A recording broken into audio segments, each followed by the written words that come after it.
Hello बच्चों, welcome to my YouTube channel. Class 8 का chapter third understanding quadrilateral का exercise 3.2 लेके आए हैं। इसके पहले 3.1 और इसके भी पहले हमने इंट्रोडक्शन की क्लासेस दिया था। और इंट्रोडक्शन की क्लासेस अगर आप देखे होंगे तो आपको आगे के जो क्वेश्चन है बहुत अच्छे समझ आए। अगर जो फर्स्ट टाइम इस वीडियो को देख रहा है तो पहले वो जाए इंट्रोडक्शन की क्लासेस देखे, फिर जाके इस एक्सरसाइज को पढ़ेंगे तो काफी अच्छे समझ में आएगा। ओके, स्टार्ट करते हैं। फर्स्ट क्वेश्चन है हमारा, find x in the following figure. हमें यक्स का वैल्यू फाइंड करना है। अब यक्स का यहाँ है, हमें इसका वैल्यू फाइंड करना है।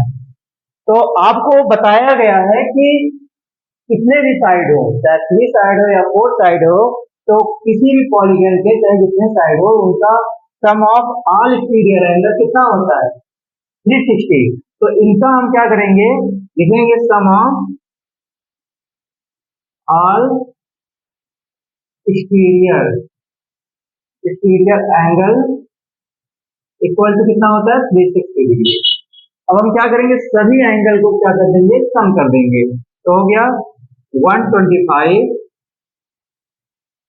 Plus 125 plus x equal to 360। अब हम इन दोनों को ऐड कर देंगे तो हो जाएगा कितना? 250 plus x equal to 360 degree. X equal to 360, इसको उधर मूव कराएंगे तो माइनस में चला जाएगा 250। तो इसको सेपरेट कर देते हैं, आ गया 110 डिग्री। तो यहाँ पे आपका इसका वैल्यू हमें पता चल गया कितना? 110 डिग्री। तो आपको समझ में आया होगा।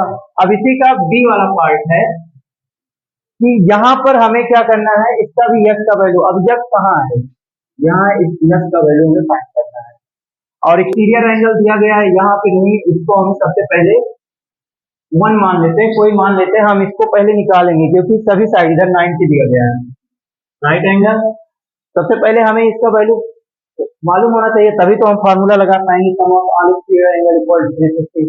तो सबसे पहले हम उसको निकालते हैं। अंदर 90 डिग्री दिया गया है, राइट एंगल। तो सबसे पहले हम क्या करेंगे, एंगल 1, जैसे हमें पता है एंगल, हमें पता है लीनियर पेयर बन रहा है। Angle 1 plus 90 degree equal to 180 degree. आप ब्रैकेट में लिख दीजिए linear pair. Linear pair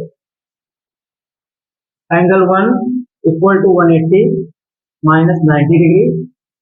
angle 1 बराबर हो गया आपका, इक्वल आया कितना? 90 डिग्री। तो आपका एंगल 1 आपका आ गया 90 डिग्री, ये भी 90 डिग्री आ गया। अब हम क्या करेंगे, sum of all exterior angle, sum of all exterior angle equal to 360 degree. हम ऐड कर लेते हैं 90 plus 70 plus x plus 90 plus 60 equal to 360। अब सभी को हम क्या करेंगे, ऐड कर लेंगे। 90 90 180 हो गया, और 180 में 70 और 60 ऐड कर देंगे, कितना आ जाएगा? और हो गया 160 प्लस यक्स, और हो गया 150 इक्वल टू 360। तो यक्स इक्वल टू 360, इसको ऐड कर देते हैं, हो जाएगा आपका 300, माइनस में इधर जाएगा 310। यक्स इक्वल टू सेपरेट करेंगे तो आपका एंगल कितना आएगा? 60 डिग्री आ जाएगा। Okay, clear? समझ में आया आपको? अब हम नेक्स्ट क्वेश्चन देते हैं। इसका आंसर आ गया 50। अब इसमें देखो, यहाँ पर क्या किया गया है, लीनियर पेयर निकाला गया। अगर लीनियर पेयर नहीं निकलेगा तो यहाँ पे सम ऑफ ऑल एक्सटीरियर एंगल का फार्मूला नहीं लगा पाएंगे। और आपको पता है चाहे 3 साइड हो या 4 साइड या 5 साइड या जितने भी साइड हो, उनका एक्सटीरियर एंगल हमेशा जो होता है 360 ही होता है।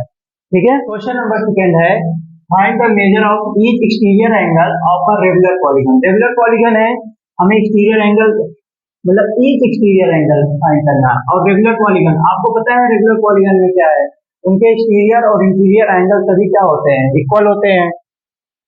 तो पहला फर्स्ट क्वेश्चन कह रहा है, अगर साइड, नंबर ऑफ साइड कितना हो, नंबर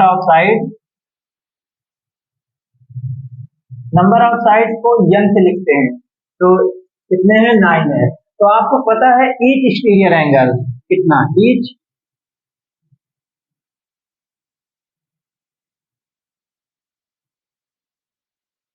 एक्सटीरियर एंगल का फार्मूला क्या आपको बताया भी गया था, 360 से जितने साइड होते हैं नंबर ऑफ साइड से डिवाइड कर देते हैं 360 में। अब क्या हो जाएगा 360 नंबर ऑफ साइड 9, 9 4 का तो 40 डिग्री आ गया। तो आपका कितना आया 40 डिग्री, यानी कि इनका ईच एक्सटीरियर एंगल कितना होगा, 9 साइड पर ईच एक्सटीरियर एंगल 40 डिग्री होगा। ऐसे ही सेकेंड वाला है number of side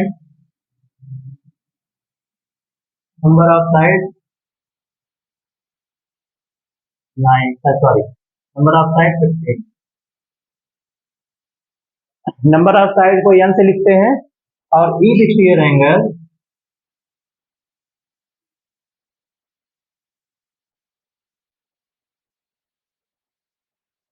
360 on n, 360 on n की जगह 15 हो जाएगा, 15 से काट देंगे, 15 हो गया 30, अब 3 हो गया 15 हो गया 50 हो गया 24, इसका आंसर हो गया। ये इसका क्या मतलब है, 9 साइड का 15 साइड पर ईच एक्सटीरियर एंगल 24 डिग्री होगा। तो क्लियर। नेक्स्ट क्वेश्चन है question number 3, how many sides are regular polygon. हमें इसमें क्या करना है, साइड बताना है रेगुलर पॉलीगन का। If the measure of an exterior angle is 24 degree. अब यहाँ पे हमें दिया क्या गया है, exterior angle, exterior angle equal to 24 degree. हमें क्या बताया, नंबर ऑफ साइड। तो मान लेते हैं number of side, late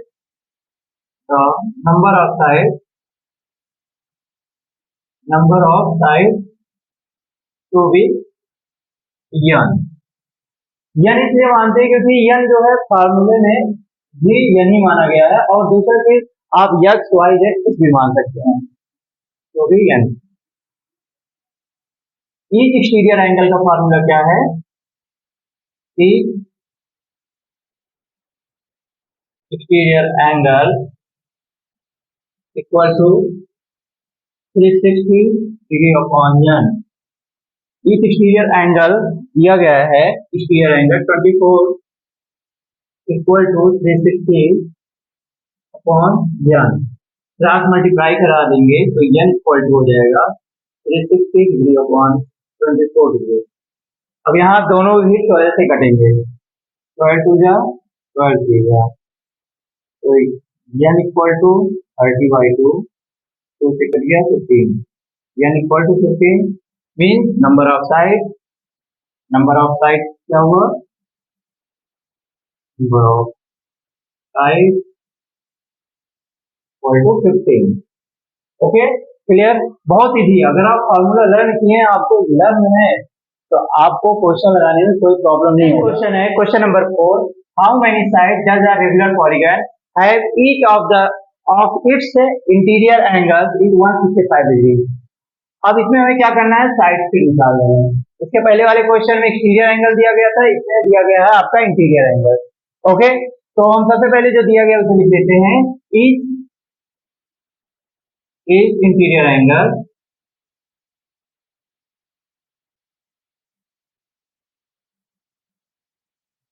equal to 165 degree.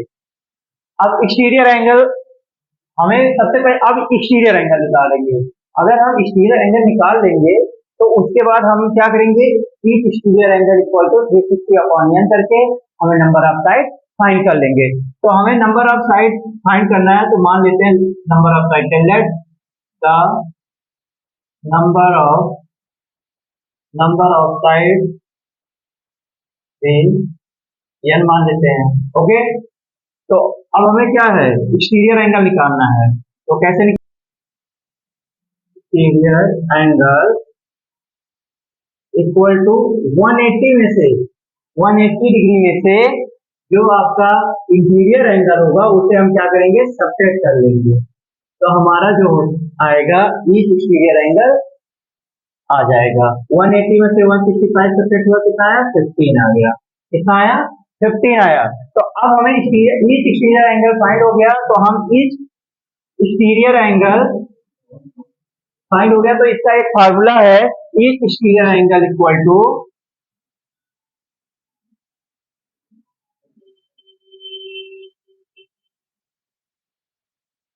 360 upon n। Each exterior angle हमें पता चल गया 15 degree equal to 360 upon 360 degree upon n।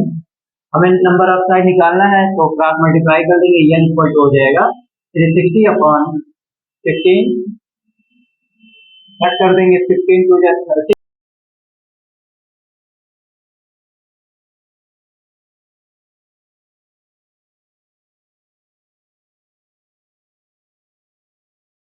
Next question हमारा क्वेश्चन नंबर 5 क्या है, देखते हैं इसको। Is it possible to have a regular polygon with measure of each exterior angle as 22 degree. तो इसमें कह रहा है क्या ऐसा रेगुलर पॉलीगन बनना पॉसिबल है जिसका ईच एक्सटीरियर एंगल क्या हो 22 डिग्री। तो ईच एक्सटीरियर एंगल जो एक्सटीरियर एंगल हो 22 डिग्री। अब यहाँ पर हम कैसे, ऐसे तो बता नहीं सकते यस नो, तो हमें सबसे पहले इसको सॉल्व करना, क्या हमें कैसे पता चलेगा कि ईच एक्सटीरियर है 22। तो नंबर ऑफ साइड हमें सबसे पहले फाइंड करना होगा।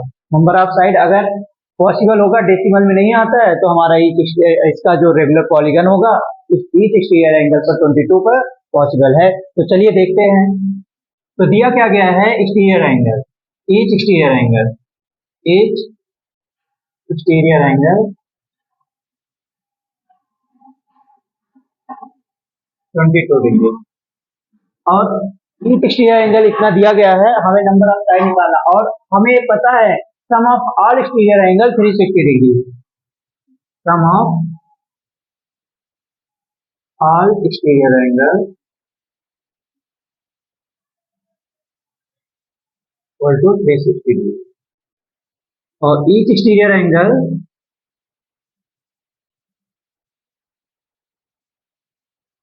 ईच एक्सटीरियर एंगल निकालने के लिए क्या करते थे, 360 upon number of side, 360 upon number of side लिखते थे। नंबर ऑफ साइड को हमने बताया था n से लिखने के लिए इंट्रोडक्शन में, तो ऐसे ही हम करते हैं। तो ईच एक्सटीरियर एंगल हमें पता है 22 equal to 360 upon n, cross multiply कराएंगे, n equal to 360 upon 22, cut करते हैं 2 1 2 2 1 2 2 1 2 2 8 16 0, तो n इक्वल टू आ गया नंबर ऑफ साइड 180 अपॉन 11। तो अब ये जो होगा इससे डिवाइड नहीं होगा, कटेगा नहीं, तो इसका जो आंसर आएगा डेसिमल में आ जाएगा, जो कि पॉलीगन बनने के लिए, रेगुलर पॉलीगन बनने के लिए पॉसिबल नहीं है यार। इसका क्या मतलब हुआ, ईच एक्सटीरियर एंगल 22 पर not possible of regular polygon, regular polygon जो है पॉसिबल नहीं होगा। तो आपको समझ में आ गया होगा। अब सेम इसमें देखिए, इसका बी वाला पार्ट देखते हैं, बी वाले में क्या कह रहा है। बी वाला कह रहा है can it be an interior angle. अब इसमें सेम, इसमें एक्सटीरियर एंगल कह रहा था, अगर हम एक 22 को जो है ईच इंटीरियर एंगल मान लेते हैं, तो इंटीरियर एंगल, तो चलिए interior angle, interior angle 22 degree कह रहा है। अब इंटीरियर एंगल मान लीजिए, तो क्या इंटीरियर एंगल पर पॉसिबल है रेगुलर पॉलीगन। तो अब इसमें भी जब हमें ऐसा फाइंड करना है पॉसिबल है कि नहीं, तो उसमें नंबर ऑफ साइड आपको निकालना होगा, और नंबर ऑफ साइड निकालने के लिए हमें एक्सटीरियर एंगल भी इसमें मालूम होना चाहिए। और एक्सटीरियर एंगल मालूम होने के लिए हमने आपको बताया था 180 में से हम इंटीरियर एंगल को सब्ट्रैक्ट करेंगे, हमारा एक्सटीरियर एंगल आ जाएगा। तो निकाल लेते हैं एक्सटीरियर एंगल क्या होगा, exterior angle equal to 180 minus 22 degree. तो इसको सब्ट्रैक्ट करेंगे, आ जाएगा आपको 158 डिग्री। अब हमें एक्सटीरियर एंगल पता चल गया, तो हमें नंबर ऑफ साइड निकालने में कोई परेशानी नहीं होगा। तो डायरेक्ट हम चाहे number of side equal to 180 upon 158 कर सकते हैं, अदरवाइज फार्मूला लिख लेते हैं each exterior angle, each exterior angle equal to 360 upon n, मतलब होता है नंबर ऑफ साइड, कितने साइड है, हमें n ही फाइंड करना है।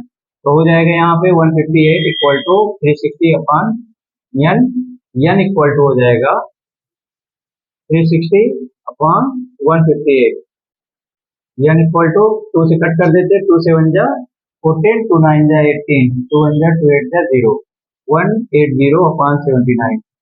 तो यहाँ पे n इक्वल टू आ गया 180 अपॉन 79। अब हम इसे डिवाइड करेंगे, अगर सब्ट्रैक्ट मतलब कट करेंगे तो हमारा डेसिमल में आएगा। तो यहाँ पर भी हमारा जो है इंटीरियर एंगल का इंटीरियर एंगल 22 रहने पर भी यहाँ पे रेगुलर पॉलीगन पॉसिबल नहीं है। क्लियर, नॉट पॉसिबल दोनों के लिए हो गया। ओके, आपको समझ में आया, नोट कीजिए। इसमें आता है question number 6A, what is the minimum interior angle possible for a regular polygon वाई। तो इसमें बताना है मिनिमम इंटीरियर एंगल क्या होगा रेगुलर पॉलीगन के लिए, मिनिमम इंटीरियर एंगल। अब मिनिमम इंटीरियर एंगल के लिए हमें सबसे पहले देखना होगा, जैसे फर्स्ट ए वाला है, तो इसमें बताइए क्या टू साइड पर कोई पॉलीगन बनता है? नहीं बनेगा, क्लोज फिगर ही नहीं बन रहा है, तो पॉलीगन नहीं बन रहा है। और पॉलीगन नहीं बनेगा तो इसका मतलब हमें क्या है, मिनिमम में हमें कम से कम 3 साइड का यूज करना ही पड़ेगा, 3 साइड। और 3 साइड पे आपका कौन सा पॉलीगन बनता है? ट्रायंगल बनता है। और ट्रायंगल में कौन सा ट्रायंगल है? ए जिसके ऑल साइड क्या हो, इक्वल हो, क्योंकि रेगुलर पॉलीगन बोल रहा है। तो रेगुलर पॉलीगन में तो ए बनेगा आपका इक्विलेटरल, इक्विलेटरल, इक्विलेटरल ट्रायंगल। इनके क्योंकि ऑल साइड क्या है, इक्वल है, और इनका इंटीरियर एंगल कितना होगा, ऑल ईच इंटीरियर एंगल क्या होगा, 60-60 होगा।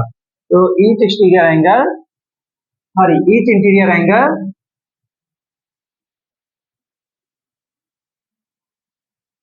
60 डिग्री। क्लियर, हमें मिनिमम इंटीरियर एंगल 60 ही रहेगा अगर हमें रेगुलर पॉलीगन बनाना है। रेगुलर पॉलीगन बनाने के लिए 60 डिग्री ही हमारा क्या होगा, एंगल होगा।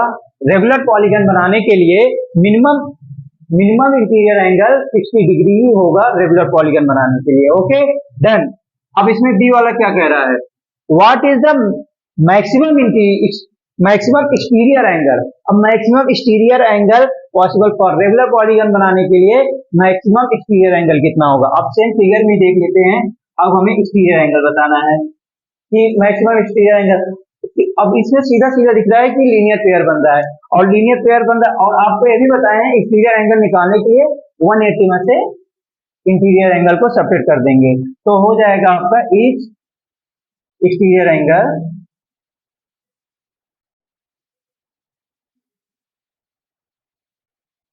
180 माइनस 60, तो आपका आ गया 120। तो आपका मैक्सिमम एक्सटीरियर एंगल कितना होगा, 120 रेगुलर पॉलीगन बनाने के लिए। क्लियर, इजी है, समझ में आया। ओके, आई होप आपको समझ में आया होगा। अब आपका 3.2 एक्सरसाइज कंप्लीट होता है। अगर इससे रिलेटेड कोई भी डाउट हो तो आप कमेंट बॉक्स में जरूर बताएं, और जिससे हम आपके डाउट को क्लियर कर सकें। फिर मिलते हैं नेक्स्ट वीडियो में। जय श्री राम।